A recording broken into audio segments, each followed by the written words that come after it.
Hello, everyone. This is Doc Holliday, coming to talk to you about the coronavirus again. First of all, happy day after Turkey Day, Thanksgiving Day, for all of you all that celebrate it. Um, I kind of sort of don't celebrate it, but that's a topic for another day. Today, I want to talk about again the coronavirus. I expect today being the 27th of November. I expect there to be over 250,000 people that are going to be affected with the coronavirus today. Again, that's over 250,000. That'll be the first time that we would have reached those numbers since the coronavirus has started. The large part is because of reporting situations that we got around the holidays. But that being said, it is still a significant milestone that should not go by underappreciated for the tragicness that it is, because it's super bad. In addition, by the time we get to Inauguration Day, we are going to be looking at probably around around 260,000 people that is going to uh, perish, unfortunately. Anywhere from between 260 to 280,000 people are going to perish here in the next 9 weeks. It is going to be extremely dramatic. It's going to be something that nobody has ever witnessed ever in their life. We're going to be hitting numbers to where we're going to have 4, 5, 6,000 people dying a day because of coronavirus. And it's not just because of the sheer numbers, but it's also because of the sheer numbers. We won't have the capacity to treat everyone, um, adequately due to the high propensity of patients. And, you know, and the doctors can't be everywhere at the same time. So what you're going to look to see is a lot more National Guard and military personnel being sent out throughout the heartland. Um, but I still do expect by the 1st of April for there to be 1 million deaths. Um, you hear me right? 1 million deaths within the United States alone because of COVID-19. It is really going to be that tragic. I hope that you were not one of the ones that disobeyed the CDC warnings, because this last warning that they just issued, was something that everybody should have listened to. Everyone should have stayed home. They should not have traveled. In addition to that, you're going to have, or we have a situation with a lot of the, how do you say, a lot of the airlines have set up rules to where you cannot wear your your high security mask. You are limited to just wearing, like cloth masks and things of that nature that do not protect you. Um, if you are traveling back home on a airline that require you to use these, I would use like 2 or 3 of these if you have it available to you, because these cloth masks, they are not adequate enough to stop. They're not adequate enough. They're not adequate enough of a protection. I'm saying it wrong. They're not adequate enough to protect you against the virus. Thank you. So, um, you definitely want to take note of that, especially while you're in the airport itself. While the cabin, inside the cabin, while the air is actually on, um, it does afford you some benefits. But when you are in line, whether it be going through the ticket counter, or going through the people who check you. I forget what they're called. Those people, or whether it's, you waiting to board for your different zones or sections or whatever. I think it's zones, for loading up an airplane. Nobody puts 6 foot distance in between. All of that goes right out the window, because people are trying to get to where they're trying to go. So when you are in those lines, you need to make sure that you are you need to make sure you're wearing your mask, period. Regardless of whether you're in a line or not, you need to make sure, if it is not an N95 mask, or if it is not a mask like this that has, the filter, either N95 or this was 100% N100, then you are putting yourself at risk. The main thing that you want to have is the seal around the nose and mouth to make sure that anything that you inhale is not going to go into your mouth or your nose. Now remember, for all of us that are younger or don't really pay attention to it, or for whatever reason feel as though it's too hot or too uncomfortable for them to put their nose or their mask over their nose, remember, you breathe in and out through your nose the majority of the time. The only time when you maybe not doing it is when you're congested, or when you're breathing, or when you're talking or something like that. That is the only time in which you're, will breathe through your mouth. So by you not having your mouthpiece or your Jesus, what is it called, space mask, not over your nose, you are putting yourself at risk of getting coronavirus. I mean, you're absolutely just taking away all of the benefits of the mask, and you might as well just walk around without one. Not to mention the fact that if you had been around any kind of coronavirus and you have your mask down like this, all you're doing is now inhaling all of the coronavirus that get kicked on your mask. That was, your mask was benefiting you by stopping the virus, but being that it stopped the virus, it now is laying on the outside of that mask, to where if you have it up under your nose, all you're doing is just now inhaling, having direct access right into your nose. So you're very much defeating the purpose of it, and probably even making the virus even more, concentrated in your nose, because, you're doing stupid things. So make sure that you are upgrading your mask. These things, as I mentioned before, these are very weak virus protection methods. These are very weak. This is introductory virus protection. This is like when I talk about computer viruses. This is what they would call weak. They will have a red dash under it for this mask. This is something that you don't want to do. This is the bare minimum protection for virus, and you can almost say that it's nil for both of these, and also the gaiters as well. Do not wear the gaiters. That's the cloth things or polyester or whatever you have that you put up over your nose and like ears and mouth and all that stuff, and it's loose around your neck. Do not wear that. That is not something that is going to be preventing the virus from you ingesting that virus. So please keep that in mind as we go on, because as days go on, we're going to see the numbers steadily increase, being mostly because a lot of states are not closing down. They've just thrown up their hands, and plus because of the holidays and everything, nobody is interested in shutting anything down, and we probably would not have anything shut down properly until the first of the year at the absolute earliest, or if Joe Biden comes in. So that being the case, numbers are going to continue to rise throughout the states. Some governors are clamping down a little bit, but nobody is doing what is actually absolutely necessary. We need to shut everything down. We need to go back down to where we were at, I guess it was in March or April when we had closed everything down. We need to go to that level because it is going to be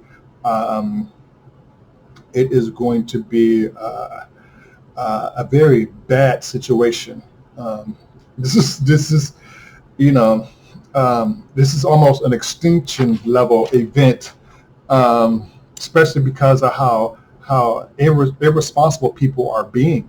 Um, you know, people we have to quit being so selfish and so self-absorbed, um, that we don't we forget to reason, and by us forgetting the reason, we going out and celebrating family and everything. We're not thinking. We're so not thinking. We as Americans, we have become way too spoiled, and our spoiledness is just going to really kick our behinds in this epidemic. Because again, we're going to have 1 million people dead in the U.S. By April the 1st, and that's only 5 months away. So, and that's that's 750,000 people, additional people that are going to die. 730,000, excuse me, additional people that are going to die by April the 1st, 5 months away. So it is going to be very, very, very, very tragic. An additional 280,000 deaths are going to be by January the 20th. So what I want you to do is, again, I want you all to not be a victim. If you only have like these masks right here, and they're not N95 masks, what I would recommend you doing is wearing at least 2 of them, 2 or 3 of them if you can. Because we need to make sure that you have as many barriers in front of you to make sure you don't contract the virus. So you can double up, if not triple up, on those masks. But the main thing you want to do, hopefully you were able to get a hold of some money. If we have any stimulus checks coming out or something like that, or you can borrow some money from someone. If you can get one of these, they cost about $60. You maybe even want to do like a fundraiser or something, with your friends or buddies or whatever, if you are out of work or something like that. So you can try to get yourself or your family members one of these masks, because it is very important. Also, if you're in an environment where you're working a lot, you may want to get some eye protection as well, if you're dealing with a lot of customers and things. And when I say eye protection, I mean something more than just regular glasses. I mean something that it truly encapsulates your eyes and has little vents for air exchange and things of that nature. But it would limit their exposure, direct contact of the coronavirus. Of course, the biggest thing that you can do to prevent getting the virus is staying at home. Sort of like when I used to be a sex education teacher, and the biggest thing that we would tell people to do to prevent themselves from catching the AIDS or HIV is abstinence. Abstinence is the best policy for everything. If you don't want to catch a disease, you want to abstain from any activity that is going to have you liable to possibly attracting that disease or contracting that disease. In this case, the thing that would be putting you at risk is socializing with other people that is not within your domicile, within your home. And we know this because this virus spreads mainly from community spread. And it only takes a little bit, and it's something that you cannot see. This is just like the AIDS virus. You can't walk up and down to people, up and down, and look at people and say, "Oh, you got AIDS. Yep, you got. Oh no, you ain't got AIDS. No, wait, turn around. Let me. What? Bend down for a second. Yeah, no, yeah, you got AIDS. Yeah, you got. No, you can't do that. You can't do that with AIDS. You also cannot do that with coronavirus. And being that the coronavirus is dormant 14 days or whatever, it makes it even that much more of a concern about, number one, asymptomatic transmission, but community spread very much, furthermore, I should say.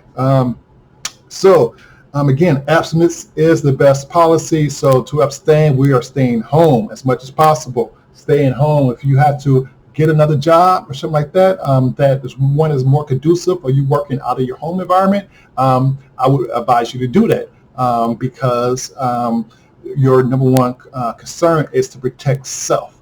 We're not concerned about spreading things to other people, because we need to make sure that we are concerned about not spreading, or not I would say not contracting any of these of the said disease. So that's pretty much it for me as far as today. If you can, please do share this video with your friends and family. Make sure that you upgrade your protective equipment. Again, it's only cost $60. Make sure whatever protection equipment that you get, that you wash it. Whenever you leave that chamois suit that you are in, you want to take this off and clean it. We'll clean it inside first and then outside, and then move into your car and everything, and do that. But also, I mean, if you're in one of those environments, like get like 10-20%, what do you call it? Infection rate. If you're in any of that stuff, like I had before, the little here, let me go grab it right quick.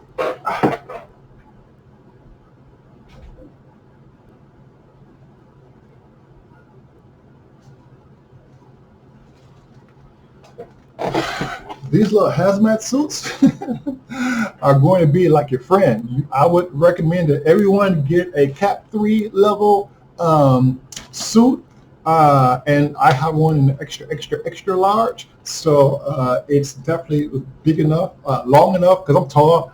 So I had to make sure that I get plenty of room in it. And I bought one of these off of Amazon as well. But if you have, like, for example, if you are a truck driver, if you are not a truck driver, but if you're like a mass transit driver, like the buses, if you're a bus driver,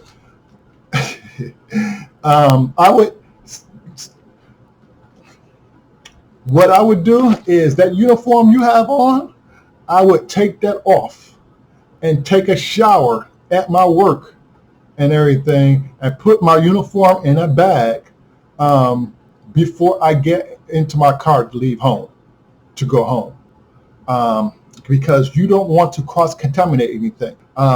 If you're wearing this uniform and you get, say, 1,000 people coming into your personal space, you have to do what you can to make sure that those clothes that you are wearing does not transfer into your private space when you come home, which is your car and your home. So therefore, you would definitely want to shower at your job and everything, and that includes washing your hair and everything, and then put on different clothes when you leave to go home, because you do not want to have yourself expose yourself to bringing that into your car and home environment.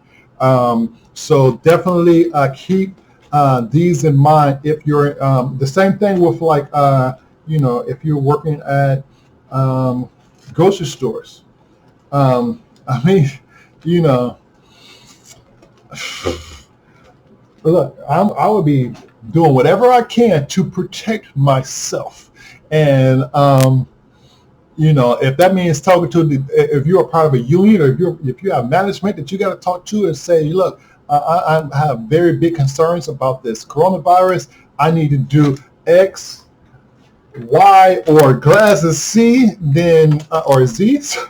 That is, the argument I'm going to present to them, to say that I have to protect myself.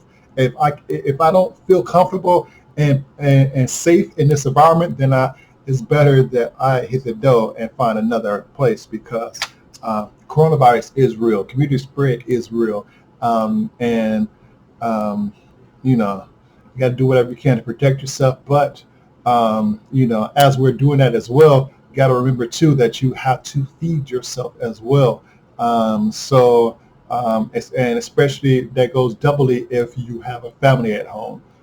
So both the mom and dad can't, flip off their respective works and say that they're no longer working and come back home and nobody has a job, and to be out on S Creek or whatever. So we definitely don't want to have any of those type of things happen. But that being said, that is all. Please do look out for your neighbors. Please, one thing that'll help you all out a lot is listening to music, not the rap stuff, not stuff that's going to get you all down and depressed and all that stuff, but listen to good music, the good like soul music or spiritual music or something of that nature. Will be a good benefit to you if you're feeling down, if you're feeling kind of depressed. We got seasonal music as well with the holidays coming up or with Christmas coming up. So definitely open up, if you got hymnals for religious things. For those of you who are not Black, I would recommend you going to find like some Black hymnals or YouTubing some Black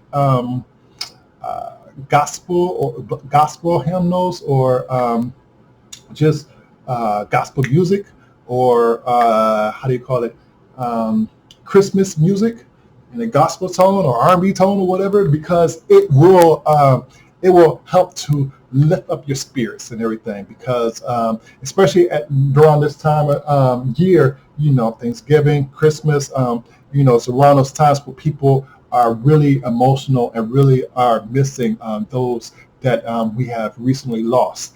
So it can be a very trying time for each and every one of us. And I found that during my trying times, number one would be come closer to God, just do a lot of praying and everything, but also music would help me to keep my spirits and everything up high and everything. And I will always tell myself whenever, because sometimes like when you cry and everything, you close your eyes and you be so much in thought that your thoughts can linger down a rabbit hole that isn't healthy for you to go down. So anytime you catch yourself going down those rabbit holes, you open up your eyes. You open up your eyes, you try to focus on something else and get yourself totally out of whatever that mindset was that you were thinking about when your eyes were closed. Wake up, do something, and leave whatever was in the negativity that was in your mind as your eyes was closed. Leave that in the past. Don't ever bring that out into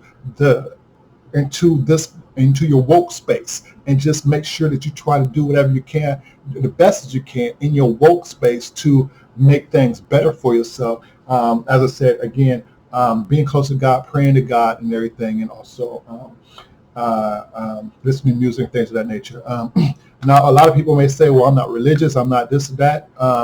And I would say to you that it isn't so much about being religious. It's about understanding that there is a higher power, that He is He hears all things, and He is somebody that if you put the trust in Him, He will lead you to the right way to make it through whatever it is that you're faced with.